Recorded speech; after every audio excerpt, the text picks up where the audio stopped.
ಸಮಸ್ತ ಗಣ್ಯಮಾನ್ಯರಿಗೆ ಶರಣಾರ್ಥಿಗಳನ್ನು ಅರ್ಪಿಸಿ ಹಾಗೂ ವೇದಿಕೆ ಮುಂಭಾಗದಲ್ಲಿ ಆಸೀನರಾಗಿರುವ ನನ್ನ ಆತ್ಮೀಯ ಶರಣ ಬಂಧುಗಳಾದ ಶರಣರೇ ಶರಣೆಯರೇ ನಿಮ್ಮೆಲ್ಲರಿಗೂ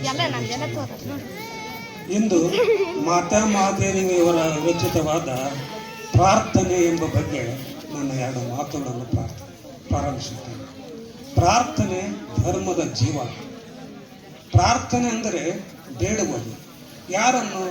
ಸತ್ ಚಿತ್ತ ಆನಂದ ನಿತ್ಯ ಪರಿಪೂರ್ಣವಾದ ಪರಮಾತ್ಮನನ್ನು. ಹೇಗೆ ಬೇಡುವುದು? ಏಕಾಗ್ರತೆ, ತನ್ಮಯತೆ, ಶರಣಾಗತರಾಗಿ ಬೇಡುವುದು. ಒಂದು ಮರವನ್ನು ಕಡಿಯುವಾಗ ಅಥವಾ ಬಾವಿ ತೋಡುವಾಗ ಒಂದೇ ಜಾಗದಲ್ಲಿ ಸತತವಾಗಿ ಗುದ್ದಲಿ ಅಥವಾ ಕೊಡಲಿ ಹಾಕುವಂತೆ ಒಂದು ಧ್ಯೇಯವನ್ನು ಕಣ್ಣೆದುರಿನಲ್ಲಿ ಗುರುತಿಸಿಕೊಂಡ ಮೇಲೆ ಅದರತ್ತ ಸತತವಾಗಿ ಸಾಗಬೇಕು. ಭವಗ್ರತೆ, ಬಹಿರ್ಪ್ರಜ್ಞಲದ ಏಕಾಗ್ರತೆ, ಅಂತರ್ಮುಖತ್ವ ಬೆಳೆಯಬೇಕು. ಇದಕ್ಕೆ ಒಂದು ಸುಂದರವಾದ ದೃಷ್ಟಾಂತವನ್ನು ಹೇಳಬೇಕೆಂದರೆ, ಒಮ್ಮೆ ಅಕ್ಬರ್ ಮಹಾರಾಜ ಹಾಗೂ ಆತನ ಮಂತ್ರಿ ಬೀರಬಲ್ಲ ಇಬ್ಬರು ವಾಯುವಿಹಾರಕ್ಕೋಸ್ಕರ ಹೊರಟರು. ಊರ ಹೊರಗಡೆ ರಥವನ್ನು ನಿಲ್ಲಿಸಿ ಹಾಗೆ ಸುತ್ತಾಡ್ತಾ ಸಾಗಿದರು. ಪ್ರಸನ್ನವೂ ಪ್ರಶಾಂತವಾದ ಸಂಜೆಯದು. ಅಕ್ಬರನಿಗೆ ನಮಾಜಿನ ವೇಳೆಯಾಯಿತು. ಕೂಡಲೇ ಮಾರ್ಗದಲ್ಲಿ ಉತ್ತರಿಯನ್ನು ಹಾಸಿ ಪ್ರಾರ್ಥನೆ ಮಾಡತೊಡಗಿದ. ಬೀರಬಲ್ಲ ಅಲ್ಲಿಯೇ ಸ್ವಲ್ಪ ದೂರ ಕಾಯುತ್ತಾ ಕುಳಿತ. ಸ್ವಲ್ಪ ಸಮಯದಲ್ಲಿ ಓರ್ವ ಹೆಣ್ಣು ಮಗಳು ಒಳ್ಳೆಯ ಆವೇಶಭರಿತಳಾಗಿ ಸರಸರನೆ ಎತ್ತಲೋ ಹೋಗುತ್ತಿದ್ದಳು. ಹೋಗುವಾಗ ಹಾಸಿದ್ದ ಉತ್ತರೆಯನ್ನು ತುಳಿದು ಮುಂದೆ ಸಾಗಿದಳು. ಆಕೆಗೆ ಬಹಿರಂಗ ಪ್ರಜ್ಞೆ ಇರಲಿಲ್ಲ. ಇದನ್ನು ನೋಡಿದ ಅಕ್ಬರ ಕೋಪಗೊಂಡ. ನಮಾಜ್ ಮುಗಿದ ನಂತರ ಬೀರಬಲ್ಲನೊಡನೆ ಮಾತನಾಡುತ್ತಾ ಆ ಸ್ತ್ರೀಯನ್ನು ಕಾಯುತ್ತಾ ಕುಳಿತ. ಸ್ವಲ್ಪ ಸಮಯದಲ್ಲಿ ಆ ಸ್ತ್ರೀಯಳು ಓರ್ವ ಪುರುಷನೊಂದಿಗೆ ಬರುತ್ತಿದ್ದಳು. ಈಗ ಆಕೆಯ ಮುಖದ ಮೇಲೆ ಆತುರ, ಆವೇಶ ಇರಲಿಲ್ಲ, ಸಂತೋಷ ಸಮಾಧಾನಗಳಿದ್ದವು. ಆಗ ಬೀರಬಲ್ಲ ಅಕ್ಬರರು ಆ ಮಹಿಳೆಯನ್ನು ತಡೆದು ನಿಲ್ಲಿಸಿ ಅಕ್ಬರ ಕೋಪದಿಂದ ಕೇಳ್ತಾನೆ, ಮಹಾರಾಜನಾದ ನಾನು ಪ್ರಾರ್ಥನೆ ಸಲ್ಲಿಸುತ್ತಿರುವಾಗೆ ಮೈ ಮೇಲೆ ಪರಿವೆಯಿಲ್ಲದೆ ಹಾಗೆ ಹೊರಟು ಹೋಗುವುದೇ?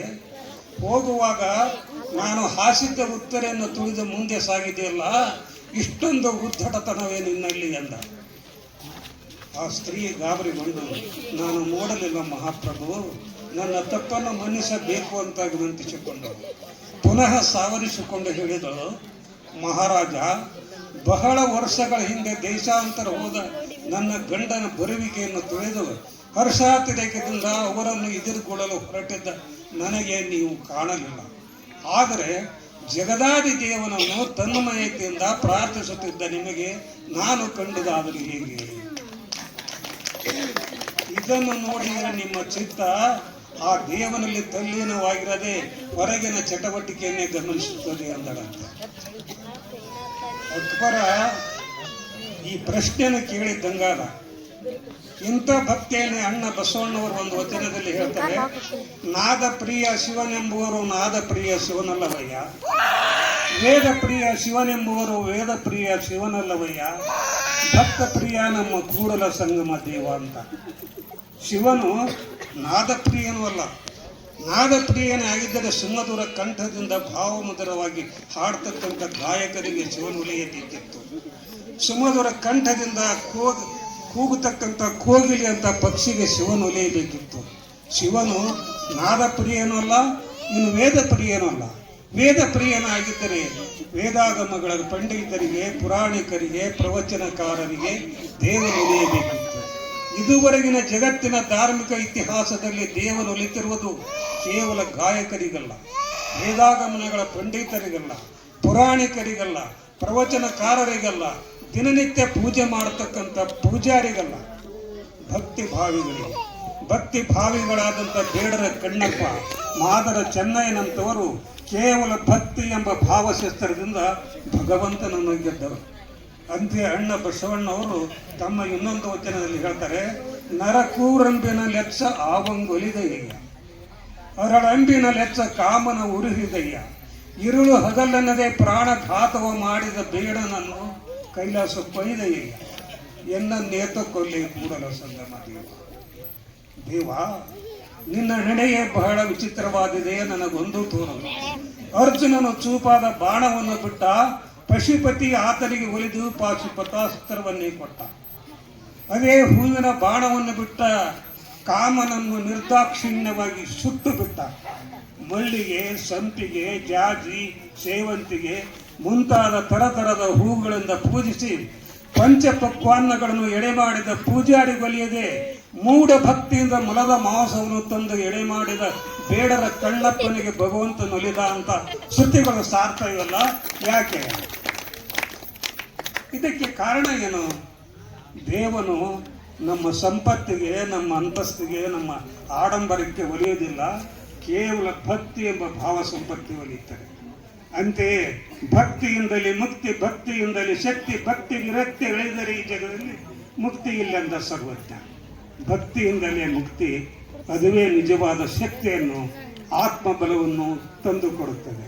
ಭಕ್ತಿ ವಿರಕ್ತಿ ಎರಡೂ ಇಲ್ಲದಿದ್ದರೆ ಮುಕ್ತಿನ ಇಲ್ಲಂತ ಸರ್ವಜ್ಞನ ಒಂದು ವಚನದಿಂದ ಸಾಬೀತಾಗ್ತಾ ಇದೆ.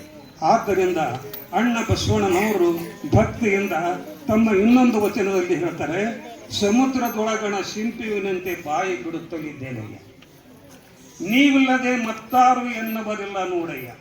ಕೂಡಲ ಸಂಗಮ ದೇವ, ನೀವಿಲ್ಲದೆ ಎನ್ನನ್ನಾರು ಒಳಕೊಂಬುವರಿಲ್ಲ ನೋಡಯ್ಯ ಅಂತ. ಸಮುದ್ರದೊಳಗಿನ ಶಿಂಪು ಸ್ವಾತಿಯ ಹನಿಗಾಗಿ ಹಂಬಲಿಸುವಂತೆ ನನ್ನ ಹೃದಯ ನಿನ್ನ ಕರುಣೆಯ ಬಿಂದುವಿಗಾಗಿ ಪರಿತಪಿಸುತ್ತದೆ. ನಿನ್ನನ್ನು ಬಿಟ್ಟು ಮತ್ತಾರು ನನ್ನನ್ನು ಹಿಂಬಿಟ್ಟು ಕೊಳ್ಳಲಾರರು ಎಂದು ಬಸವಣ್ಣನವರು ಹಂಬಲಿಸ್ತಾರೆ. ಈ ಹಂಬಲಕ್ಕೆ ಕಾರಣ ಏನು? ಆತ್ಮ ಪರಮಾತ್ಮರ ಸ್ವರೂಪದಲ್ಲಿರತಕ್ಕಂಥ ಸಾಮ್ಯತೆಯೇ ಕಾರಣ. ಆತ್ಮದ ಮೊರತವೇ ಹಂಬಲ ಅಥವಾ ವ್ಯಾಕುಲತೆ ಎನಿಸಿಕೊಳ್ಳುವುದು. ನದಿಯು ಸಮುದ್ರದತ್ತ ಸಾಗುವುದು. ಮಾರ್ಗ ಮಧ್ಯದಲ್ಲಿ ಬೆಟ್ಟಗಳು ಬಂದಾಗ ಬಳಸಿ ಸೀಳಿ, ಕೊಳ್ಳಗಳು ಬಂದಾಗ ಜಲಪಾತವಾಗಿ ಧುಮ್ಮುಕ್ಕಿ ಎಲ್ಲ ಎಡರ ತೊಡರುಗಳನ್ನು ಬದಿಗಿರಿಸಿ ಮುಂದೆ ಸಾಗುವುದು. ಇದಕ್ಕೆ ಕಾರಣ ಏನು? ನದಿಯ ಮೂಲ ಸಮುದ್ರ.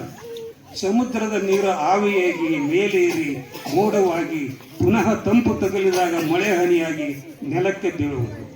ಆ ಹನಿಗಳು ಒಂದನ್ನೊಂದು ಸೇರಲು ಪುಟ್ಟ ಜರಿಗಳಾಗಿ, ಹಳ್ಳಗಳಾಗಿ, ನದಿಗಳಾಗಿ ಸಮುದ್ರದತ್ತ ಸಾಗುವುದು. ಮೂಲವನ್ನು ಸೇರುವ ತನಕ ನದಿಗೆ ವಿಶ್ರಾಂತಿ ಇಲ್ಲ. ಅದೇ ರೀತಿ ಪರಮಾತ್ಮನೆಂಬ ಸಮುದ್ರವನ್ನು ಸೇರುವ ತನಕ ಈ ಜೀವನದಿಗೆ ಶಾಂತಿ ಇಲ್ಲ.